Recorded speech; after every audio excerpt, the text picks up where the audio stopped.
सरल शब्दों में कहा जाए तो ये डोनाल्ड ट्रंप भारत के लिए घातक है।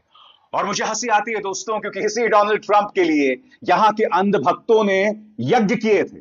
इसी डोनाल्ड ट्रंप के लिए प्रधानमंत्री नरेंद्र मोदी ने 2020 में वोट की अपील भी की थी। मगर ट्रंप 2.0 यानी कि उनकी जो दूसरी पारी है, हर गुजरते दिन के साथ भारत के लिए घातक साबित हो रही है।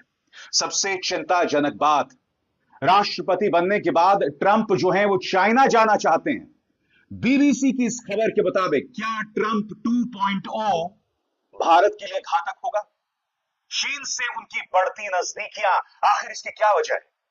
आज ये बात मैं आपके सामने क्यों रख रहा हूं दोस्तों, आपको समझना पड़ेगा। राष्ट्रपति बनते ही ट्रंप जो है धमकी देते हैं ब्रिक्स को, वो गठजोड़ जिसका हिस्सा भारत है। राष्ट्रपति बनते ही वो WHO विश्व स्वास्थ्य संगठन से अपना नाम वापस खींच लेते हैं। इसका असर भारत पर जमीनी तौर पर पड़ने वाला है। राष्ट्रपति बनते ही इंडियन एक्सप्रेस की इस खबर पर निगाह डालिए, 20,000 भारतीयों को वापस अमेरिका भेजा जाएगा, अवैध ढंग से रह रहे भारतीयों को वापस भेजा जाएगा। चीन तो वो जा ही रहे हैं। सबसे बड़ी बात, अपने शपथ ग्रहण समारोह में उन्होंने प्रधानमंत्री नरेंद्र मोदी को नहीं बुलाया, चीन के राष्ट्रपति शी जिनपिंग को बुलाया था। वो नहीं गए, वो एक अलग बात है, मगर कम से कम उन्होंने निमंत्रण दिया। हर गुजरते दिन के साथ ट्रंप ये प्रमाणित कर रहे हैं कि वो चीन की तरफ ज्यादा देख रहे हैं। और भारत, जिनके प्रधानमंत्री, सम्मानित प्रधानमंत्री नरेंद्र मोदी ने ट्रंप के लिए 2020 में वोट भी मांगा था, वो भी उनके लिए मायने नहीं रखता। सबसे बड़ी बात, ट्रंप बर्थ राइट सिटीजनशिप उसे खत्म करना चाहते हैं और इसका बहुत बड़ा असर भारतीयों पर पड़ने वाला है। आप में से जो लोग नहीं जानते ये बर्थ राइट सिटीजनशिप क्या है दोस्तों, सरल शब्दों में कहा जाए, अक्सर ये होता है कि कुछ भारतीय अमेरिका चले जाते हैं और वहां पर उनके बच्चे का जन्म होता है और वहां पर जन्म होने के चलते उसे अमेरिकी नागरिकता मिल जाती है। हालांकि उनके मां बाप अमेरिकी नहीं होते हैं। इसका फायदा उस परिवार को भी होता है। ट्रंप इसे खत्म कर देना चाहते हैं। एक तरफ करीब 20,000 अवैध भारतीयों को वापस भारत भेजा जाएगा और यह अपने आप में कितना शर्मनाक मंजर होगा, और दूसरी तरफ ट्रंप बर्थ राइट सिटीजनशिप खत्म कर देना चाहते हैं। ये तमाम बातें मैं आपके सामने पूरे तथ्यों के साथ रखने वाला हूं और ये बतलाने वाला हूं कि ये ट्रंप 2.0 भारत के लिए घातक है। सबसे शॉकिंग बात यह है कि भारत के अंदर जो सरकार है इस पर पूरी तरह से खामोश है, इस पर कुछ नहीं कह रही है। सबसे पहले मैं आपको ट्रंप का एक बयान सुनाना चाहूंगा, मगर वो बयान सुनाने से पहले आपका ध्यान जाना चाहिए ब्रिक्स गठजोड़ पर। ब्रिक्स यानी BRICS, और इसमें शामिल कौन कौन है? ब्राजील, रशिया, इंडिया, चाइना और साउथ अफ्रीका। ट्रंप हमेशा से ही ब्रिक्स के खिलाफ रहे हैं और राष्ट्रपति बनने के बाद उन्होंने एक बार फिर धमकी दी कि हम ब्रिक्स देशों पर 100% टैरिफ लगाएंगे। यह मामला कैसे आया दोस्तों, इसे भी समझने की जरूरत है। पत्रकार ने उनसे सवाल पूछा स्पेन के बारे में। अब ट्रंप को यह लग रहा था कि स्पेन जो है वो ब्रिक्स का हिस्सा है, जबकि स्पेन नहीं, एस से साउथ अफ्रीका ब्रिक्स का हिस्सा है।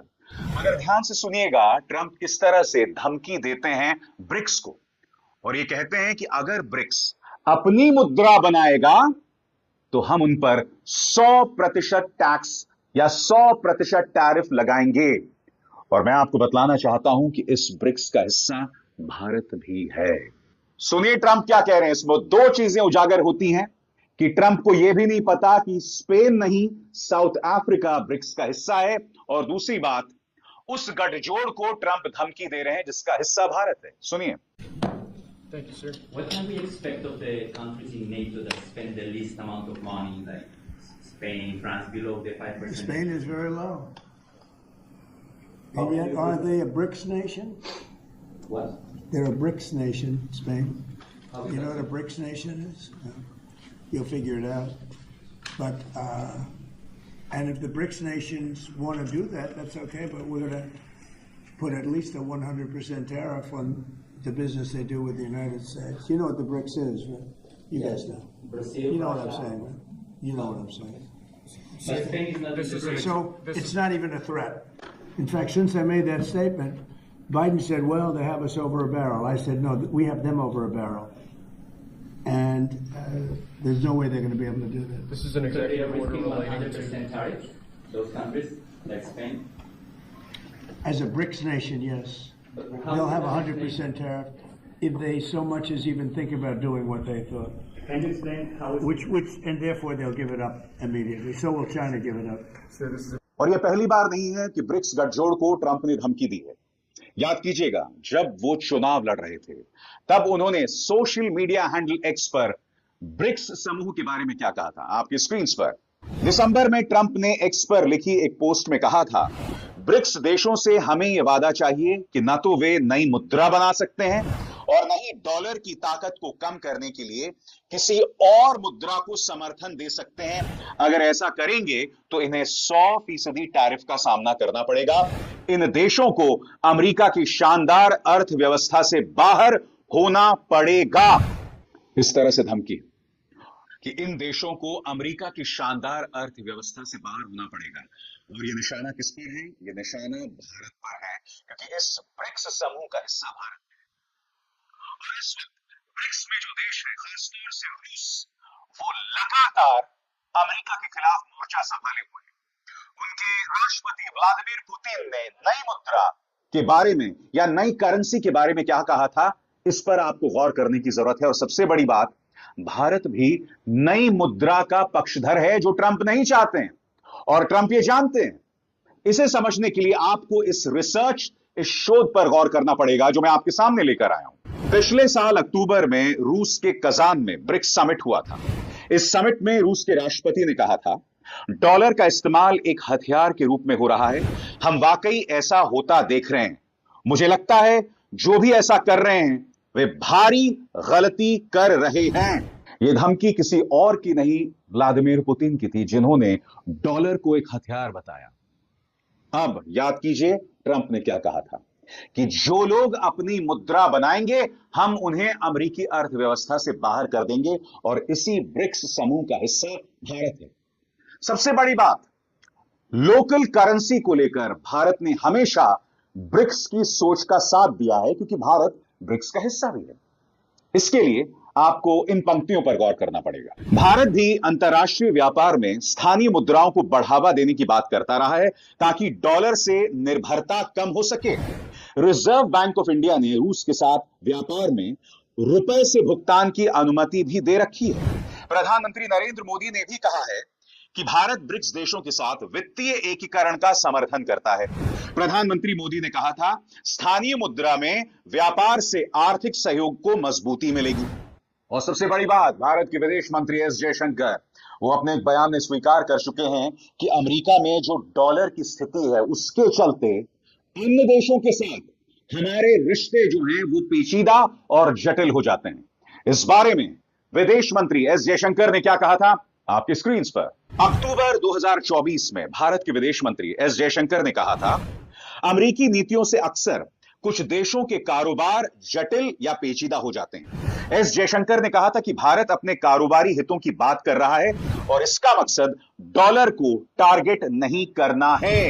यानी कि जो पहला टकराव है भारत और अमेरिका के बीच, वो है ब्रिक्स सम्मेलन। इंतजार कीजिए दोस्तों, क्योंकि डोनाल्ड ट्रंप भारत नहीं, चीन जाना चाहते हैं। चीन हमारा पड़ोसी है, क्योंकि भाजपा का प्रचार तंत्र तो यह बताता है ना कि प्रधानमंत्री नरेंद्र मोदी विश्व गुरु हैं।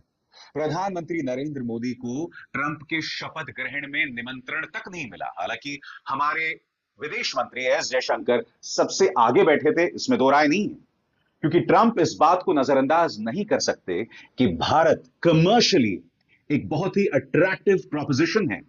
यानी कि भारत व्यापार के नजरिए से कितना अहम है, इसे अमेरिका नजरअंदाज नहीं कर सकता।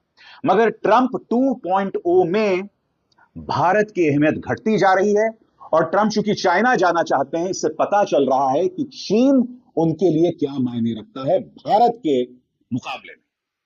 और सबसे बड़ी बात, ट्रंप की एक नीति का असर भारत के गरीबों पर पड़ने वाला है।